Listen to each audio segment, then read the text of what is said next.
Now, this is kind of fun. I don't think I've ever had a chance just to sit down and talk to the two of y'all in a setting like this and kind of talk about intimate conversation. Yeah, only 1,500 of our closest friends, exactly.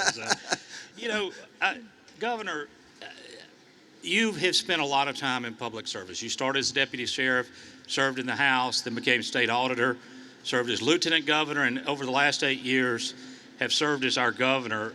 And over that time frame, without question, there's been a lot of things that you focused on, but one in particular, job creation, has kind of been at the core of everything you focused on. And for us to be successful in that arena, there's one thing that we have to do, and that is focus on workforce development. Earlier today, I mentioned to our crowd here that on the tables was a copy of the Mississippi Works magazine that just was published just a couple of weeks ago, that highlights some of the key careers and opportunities for our citizens across the state, and particularly our young students that are looking for something to do. Can you talk a little bit about how that came to fruition and really how it plays into your overall plan of growing Mississippi's workforce? Well, every opportunity we have to get information into the hands of students will be beneficial. Now, think back when you were in the 8th grade and most of us thought, well, we're going to be an athlete or a rock star. That was kind of our choices. And I remember asking my son about that time. I said, son, what would you like to be when you grow up? And he said, rich. Okay, I get that. I'm good. Let's figure out how we can help get you there. So the 8th graders, 11th graders, and 12th graders will get a copy of this beautiful magazine. Now, it's just not something to thumb through. They can look at the jobs that they may want, whether it's technical jobs, whether it's building warships, whether it's in energy departments, agribusiness, healthcare, and there will be numbers there that they can call the company. They could call Ingalls, Jim, and say, I want to build warships. I'm in the 8th grade. What do I need to do? And can get directed how to get into a program then and learn how to be a master marine welder.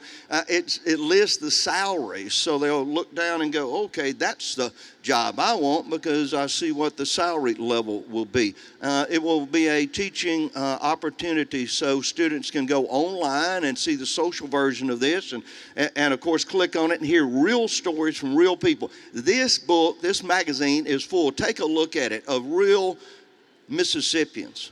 Lex Taylor and I were just talking at the table, and Lex said, that young man is from my hometown in Louisville, and he has started his own business, 25 years old. He's an entrepreneur. And so we want our students to understand there are real success stories here in Mississippi. They hear enough negative ideas coming out from different areas, and when they see the success that's going on through this magazine, when they operate on the social platform that made available for them, when the teacher takes it and uses it in the training for those students so that they will look at this and say, okay, that's what I want to be. I'm in the 8th grade, I'm in the 11th grade, I'm in the 12th grade. How do I get there? So it's a roadmap to success for the hundreds of thousands of children that we need to keep here and keep in our workforce. And to actually have the type of workforce that's going to be successful, it all begins with a strong education. I know that's been one of your top priorities. Yeah. We've talked a lot today, from early this morning throughout the day, about the announcement yesterday with our NAEP scores, particularly our reading. I know that during your tenure working on that, the creation of the 3rd grade reading gate, it's really started to make an impact. And we're going to put a graphic up on the screen. Y'all heard about this? Anybody mention we're number one?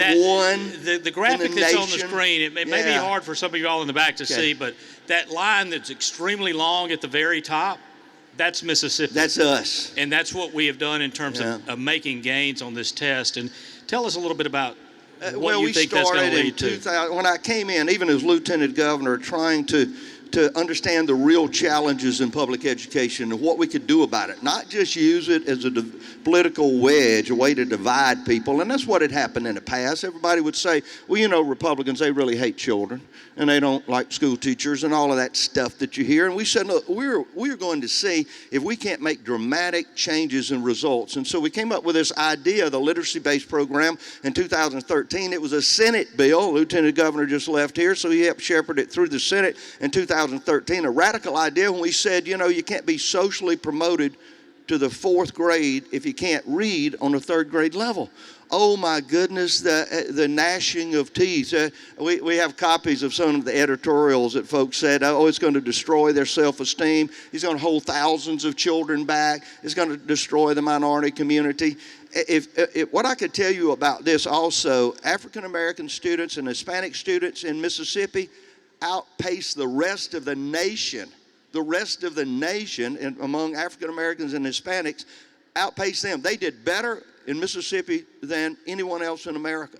This 3rd grade gate simply said, you've got to learn how to read by that 3rd grade. And so we put reading coaches out there. We put hundreds of millions of dollars over the years into that so these coaches could go out and not teach the students, but teach the teachers. Reading is a science. I'm dyslexic, so once you find out you've got a reading challenge, you've got to figure out what you can do about it. But we believe that 2013, 7 years ago, now, if you look at what has happened since then, the scores after about the 3rd year dramatically came up. 3rd graders are reading at an 85.6, I believe, percentage level, higher than ever before on that test because we increased the challenge of the test.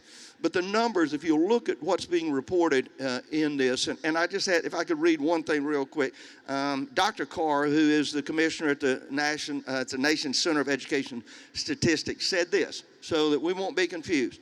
Because of its gains, Mississippi's reading scores are the highest they have ever been, and are now on par with a national public average. This is meaningful progress for Mississippi. So we went from almost the bottom to the top in 7 years. People said it couldn't be done.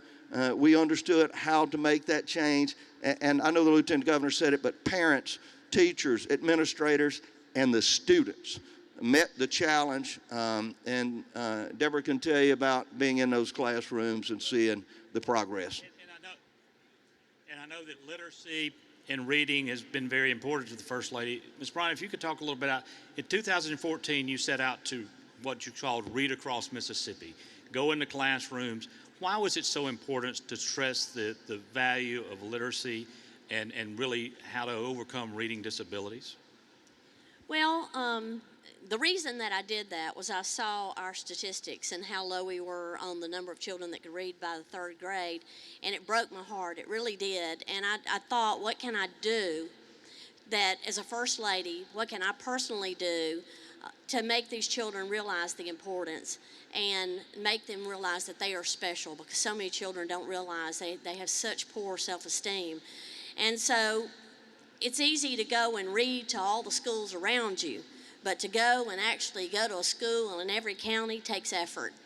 And I wanted them to know that it was worth the sacrifice for me to make that effort to go to every county, to a school in every county, and read to those children, and not only read, but talk to them about the importance of education, that, how important it is to learn by the 3rd grade, because then you learn to read. I mean, you learn to read, and then you read to learn after that, and how important it is in their future that they learn to read. And I would take little things like stop signs, and, you have to be able to drive, you have to be able to read. And so we would talk about all kinds of issues, and the fact that Phil was dyslexic, and the fact that he's been pretty successful to be a dyslexic kid that also struggled, and the struggles that he went through. Angry, the same things that you see in children, he went through it. Funny that I never knew Phil was dyslexic until he became governor, but I think it's really awesome too that he felt like he could express an issue that he had and get personal in order to be able to make other kids understand that they too could be successful even though that they have challenges. So that's one reason that I went across the state and loved on those kids and hopefully just made a little bit of difference. And that being the case, the fact that you were able to travel really to every corner, I'm sure you've got some wonderful memories, but in some cases it's just being there to talk to the kids. Would you mind sharing maybe a couple of memorable moments that came in that for you? It's so funny because we'd sit there and we'd talk about what their dreams and aspirations were. Of course, I'm talking to kindergarten through 3rd grade, right? And they all want to be policemen, and they all want to be firemen, and some want to be mothers. And I said, that's really good, but you just need to wait on that, Let's don't think about the mother, you being a mother first, let's get educated. So we just had the best time talking. one thing that kind of broke my heart and a memory that always sticks with me is one of the first schools that I went to. All the kids are sitting there and I always sit in a little chair, so I'm on their level or sit with them on the floor. And we were talking about, everybody was saying what they wanted to be, and this little girl sitting in front of me, and she says, I want to be a prisoner. My mom's a prisoner. And you know, how do you even respond to that? Thankfully, other kids were shouting out what they wanted to be and raising their hand and everything, and but that just broke my heart. I wanted kids to see a different part of life. So when we would go, I would talk about Phil and our family. I'd show pictures of our family. I would talk about what our likes and dislikes were, the challenges that we had. We talked about a lot of things. And I want those children to know that there's something else out there. I showed them the governor's mansion, the fact that it's their home and not our home. We're just living there temporarily.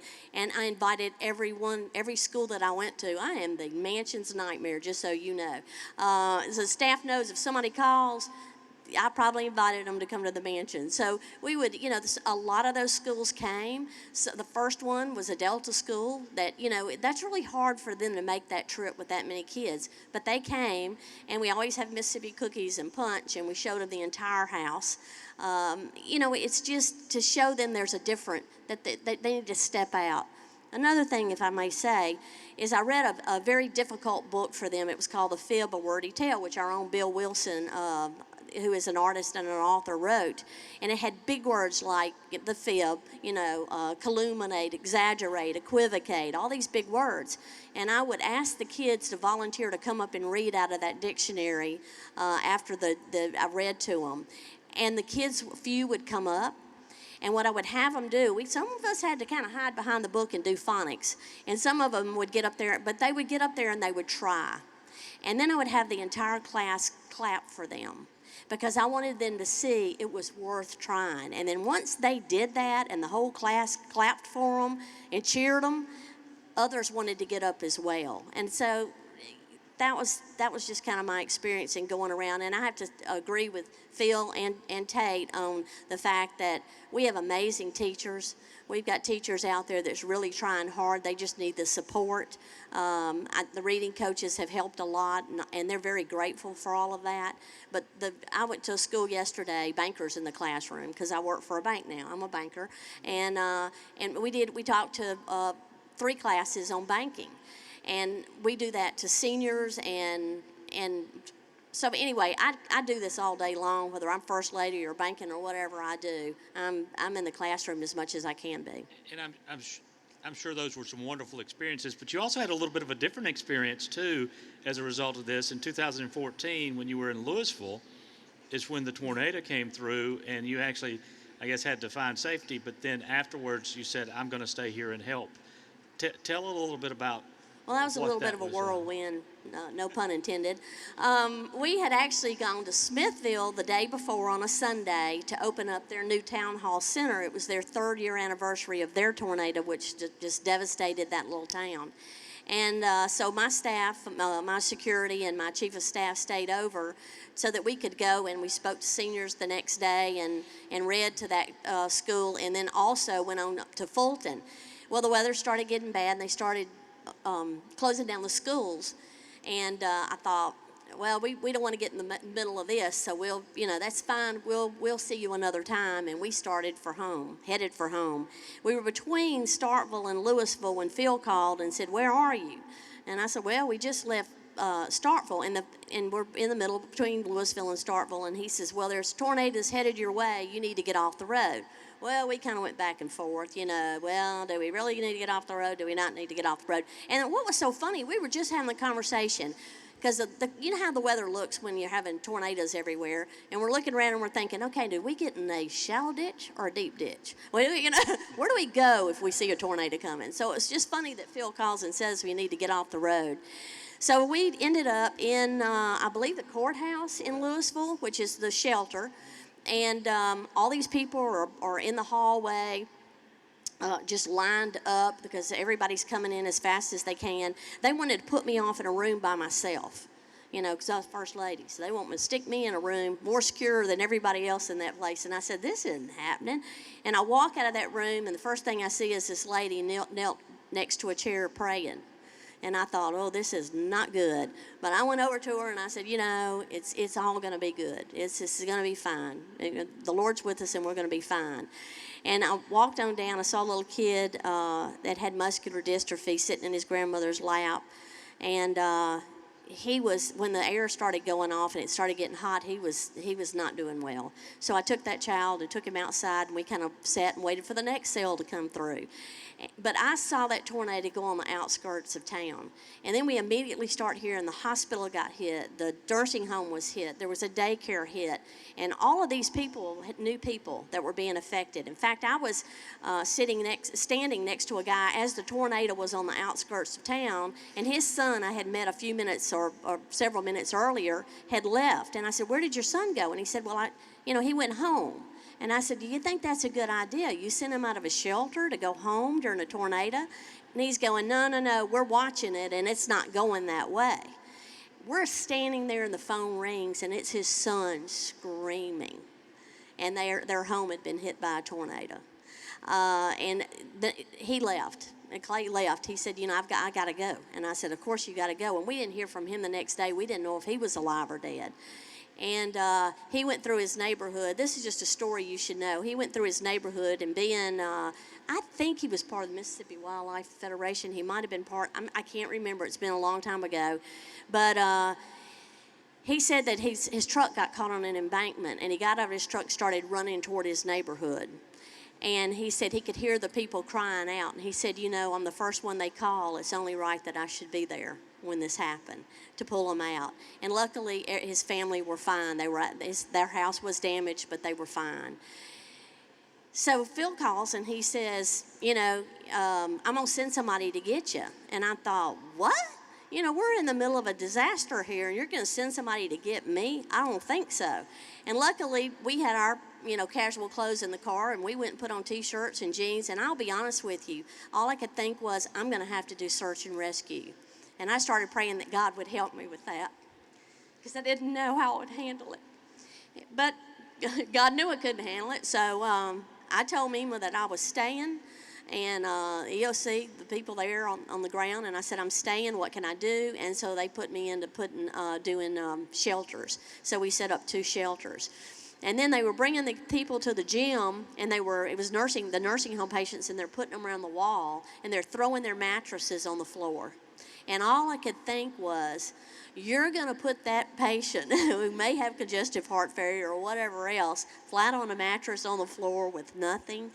And so I got my team, and we went to Walmart, and we picked every blanket, every pillow, every pillowcase, everything that we could find up. And we came back, and I knew it was all worth it, because the first little lady that I put a pillow under her head, she says, thank you, darling, that's so much better.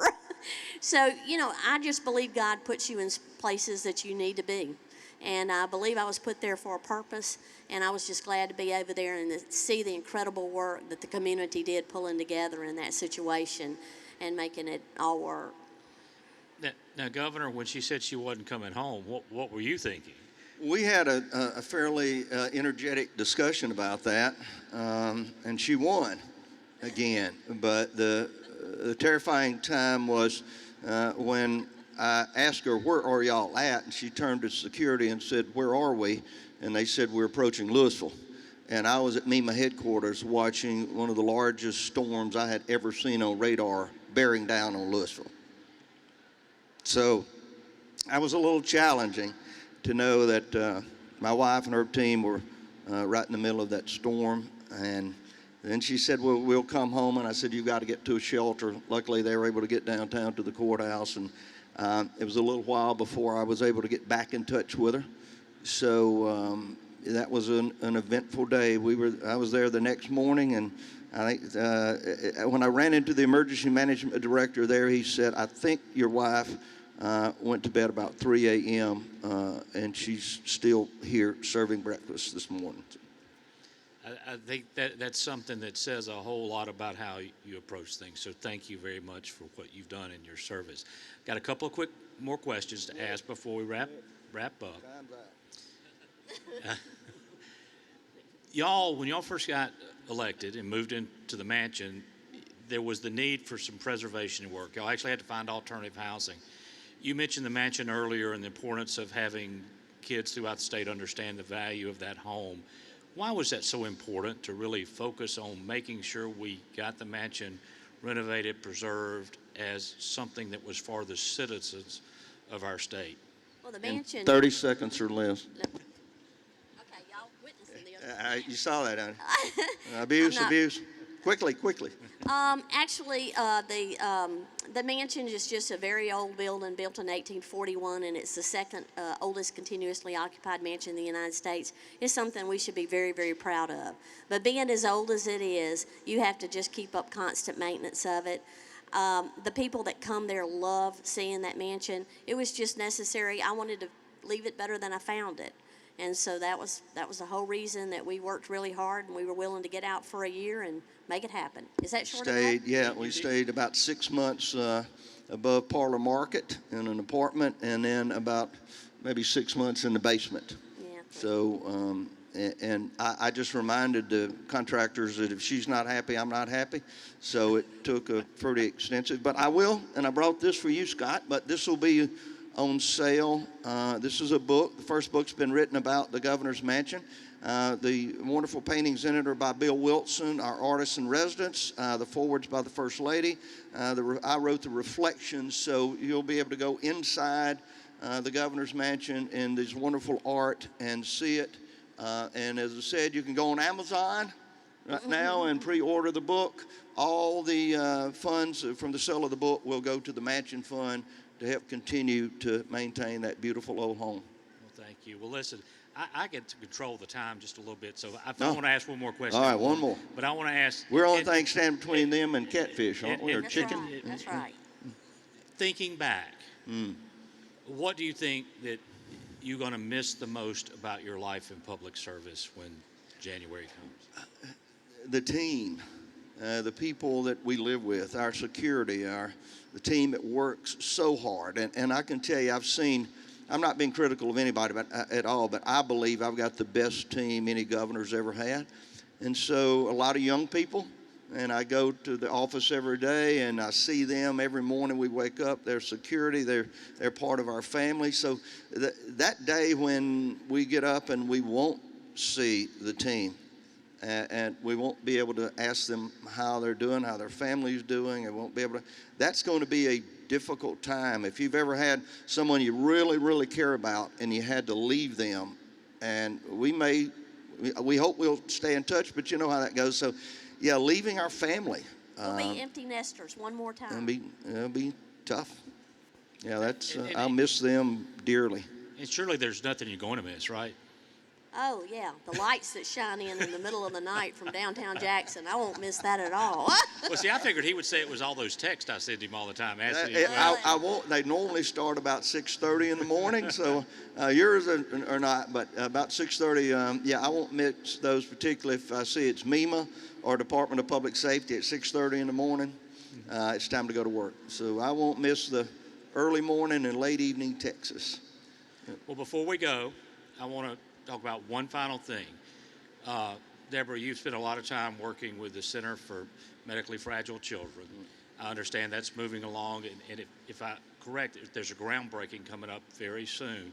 Can you give us a quick update on where we are with that center? Well, we are planning, hopefully December 10th, we're going to do a groundbreaking for that center. It's going to be, I was hoping a 30-bed, but we're going to start with 20-bed facility for it's Mississippi, I've just forgotten what it's called, Medically Fragile Children Center. And this is going to be for the kids at APS. So we have 4 that live in Batson. It will become their forever home. It'll be for a transitional care facility so that children that are able to move out of acute care can transition through this facility before they go home, and to prevent that from ever happening again. And I just think it's going to be a great thing for the state of Mississippi. Right now, these parents have to send their children to other states, and that's got to be hard. So we're excited about starting this. UMMC will own and operate the building, and we're making it a home-like facility for these kids. Well, on behalf of all the great work that you've done, not only on that project, but for the state of Mississippi, we'd like to make a donation to the center in your honor. Thank you. And we really appreciate it. Ladies and gentlemen, Thank you so much. Would y'all join me in one more time thanking Governor Phil Bryant, First Lady Deborah Bryant for what they have meant to Mississippi. Thank you. This is yours. Thank you. That's yours. Very kind of you. Take this home, find a child, give it to them.